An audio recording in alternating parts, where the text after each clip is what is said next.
4 मई की काउंटिंग से पहले बंगाल की सियासत में तस्वीर कुछ और ही कहानी बयां कर रही है। ममता बनर्जी के लिए हालात आसान नहीं दिख रहे। एक के बाद एक ऐसे घटनाक्रम सामने आए हैं जो सत्ता की राह को मुश्किल बना सकते हैं। सवाल बड़ा है, क्या यह संकेत बदलाव की आहट है या आखिरी वक्त की सियासी उलझन?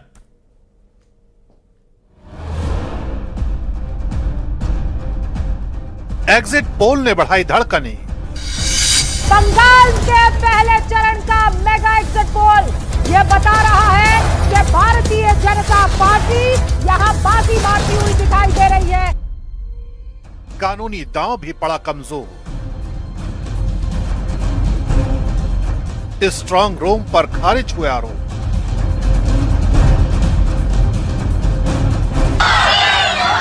पश्चिम बंगाल का चुनाव हमेशा सिर्फ सत्ता की लड़ाई नहीं होता, बल्कि ये राजनीतिक वर्चस्व और जन भावनाओं की बड़ी परीक्षा भी होता है।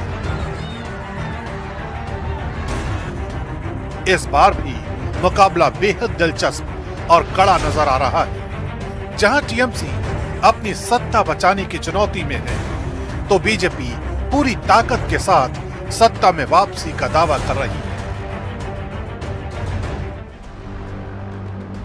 चुनाव प्रचार के दौरान तीखे आरोप प्रत्यारोप, रोड शो और बड़े बड़े दावे देखने को मिले, लेकिन अब सबकी नजर सिर्फ 4 मई की मतगणना पर टिकी है। इसी बीच काउंटिंग से ठीक पहले जो घटनाएं सामने आई, उन्होंने माहौल को और ज्यादा तनावपूर्ण और अनिश्चित बना दिया, खासकर सूबे की सीएम ममता बनर्जी के लिए। सबसे पहला झटका एग्जिट पोल के आंकड़ों से लगा है, जिन्होंने टीएमसी के लिए चिंता बढ़ा दी है।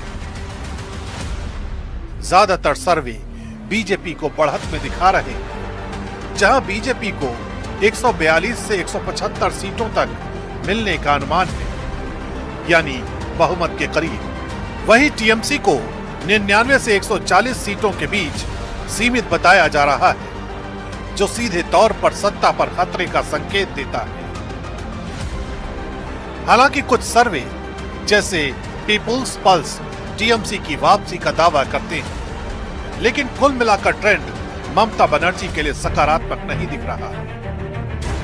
दूसरा और बड़ा झटका कानूनी मोर्चे पर लगा है, जहां ममता बनर्जी को लगातार निराशा हाथ लगी। पहले कोलकाता हाई कोर्ट ने मतगणना व्यवस्था को लेकर टीएमसी की याचिका खारिज कर दी।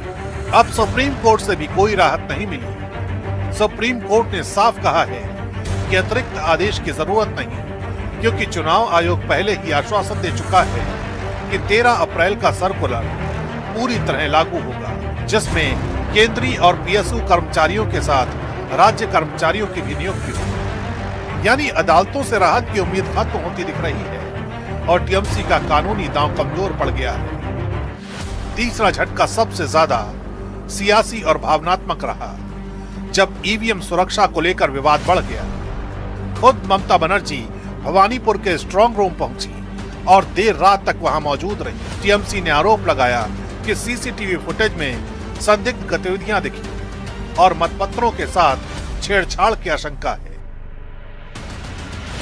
हालांकि इलेक्शन कमीशन ऑफ इंडिया ने इन आरोपों को पूरी तरह खारिज करते हुए कहा कि स्ट्रांग रूम सुरक्षित है और जो गतिविधि दिख रही है वो पोस्टल बैलेट की अधिकृत प्रक्रिया का हिस्सा है।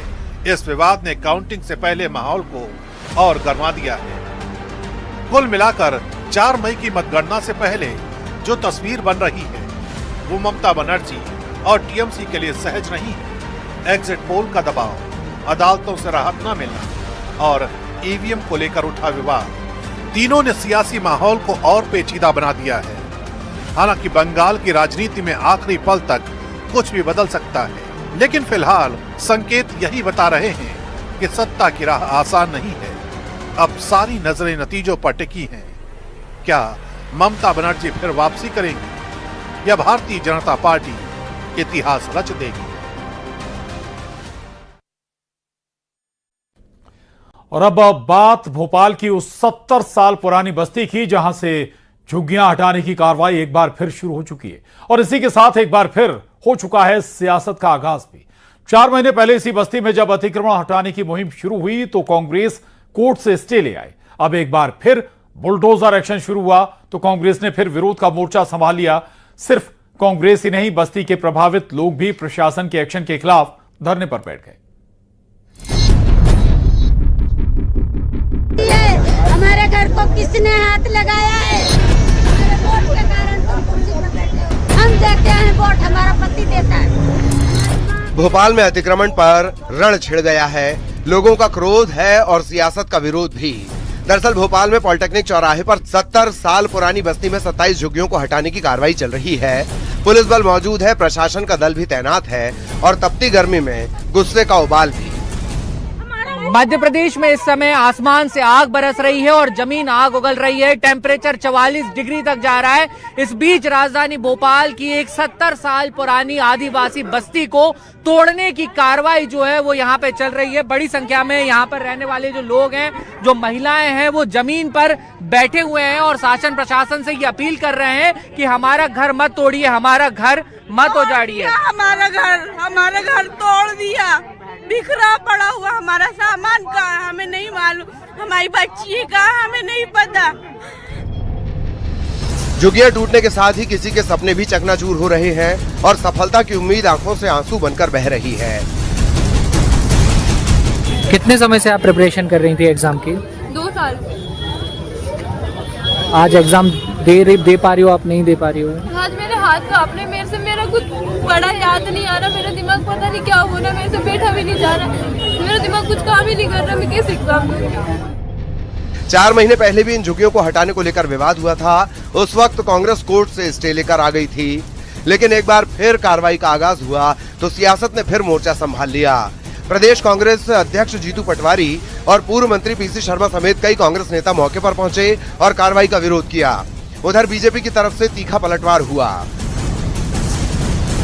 आज मैं पूरे मध्य प्रदेश के खासकर वो गरीब परिवार के लोग जिनको गरीब बस्तियों में हम रहने का सरकारी राशन मिलने वाले 1500 रुपए लाडली बहना के नाम पे वोट देने वाले परिवारों से मैं बात करना चाहता हूँ। पूरे मध्य प्रदेश के हर जिले में गरीबों को जब भी हटाना हो तो सरकार की कोई संवेदनशीलता नहीं दिखती है। मोहन यादव की कोई संवेदनशीलता नहीं दिखती है। छोटा अतिक्रमण भी टूट रहा है, बड़े अतिक्रमण भी टूटना। अतिक्रमण का आकार प्रकार कैसा भी हो, अतिक्रमण तो अतिक्रमण है। तालाब के ऊपर किसी को भी अतिक्रमण नहीं करने दिया जाएगा, उसके ऊपर कार्रवाई की जाएगा। मुझे लगता है कि जीतू पटवारी को अपने इंदौर में जाके राजनीति करना चाहिए। गलत लोगों को प्रोटेक्शन बिल्कुल नहीं देना चाहिए। भोपाल की जनता सब जानती है। भोपाल की जिस 70 साल पुरानी बस्ती को खाली कराया जा रहा है, उसके लिए 95 सदस्यों की टीम बनाई गई है। बस्ती से झुग्गियों को हटाकर 3 अलग अलग जगहों पर विस्थापित करने की तैयारी है, लेकिन इस कार्रवाई को लेकर राजधानी का पारा हाई है।